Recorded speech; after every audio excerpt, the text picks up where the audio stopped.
As a strong advocate for human rights, it was easy for me to decide who I was going to talk about today. It is uncommon among the rich and famous to bring awareness to issues regarding our society. While I am passionate about civil rights, I also have a deep appreciation for music. From his 35 gold and 25 platinum to his 25 million records sold around the world, bringing worldwide awareness to AIDS and being an advocate for gay rights, I would like to talk to you today about none other than Sir Elton John. Elton John was born March 25, 1947, but what many people don't know is that Elton was actually named Reginald Kenneth Dwight. From a very early age, he had a complete fascination with the piano. He had stated in interviews that he felt that he was a prodigy. When young Reginald was 11, he received a scholarship to the Royal Academy of Music. In 1962, Reginald began to play at hotels and wherever would have him. It was in 1967 when Reginald changed his name to Elton John. Elton first became famous in 1970 when he released Your Song. That would propel Elton to become one of the biggest stars in the world today, the world has ever seen.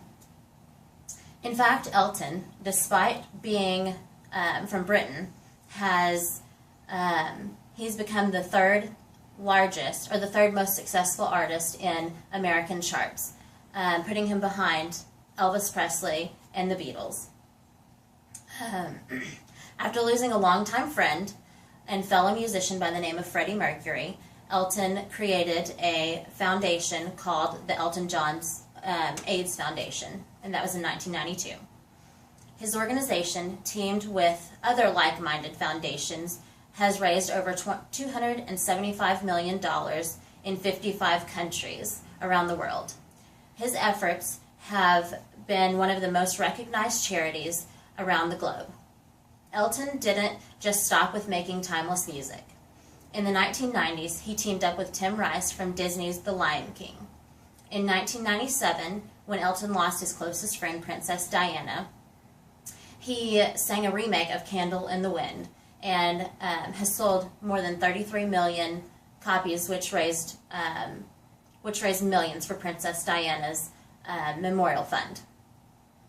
Elton is perhaps one of the most well-known openly gay entertainers in the world. He has fought for equal rights and gave voice to those who were struggling due to inequality. It was in 2005 Elton entered into a civil partnership with David Furnish. That was the first day that it was made possible to do so in Britain. Elton and David wanted to show the world that the gay community deserved the right to happiness the same as straight couples. As if Elton's career as a musician wasn't enough, he was knighted by the Queen of England. Even though Elton has made timeless music that will last for generations to come, he continues to release albums to this day. To list his accomplishments would take way too long. It is safe to say that whether you are old or young, you recognize the vibrant sounds of his piano melodies and his unique voice. Elton didn't just make the record books. He made a place in our hearts that will last forever. Thank you.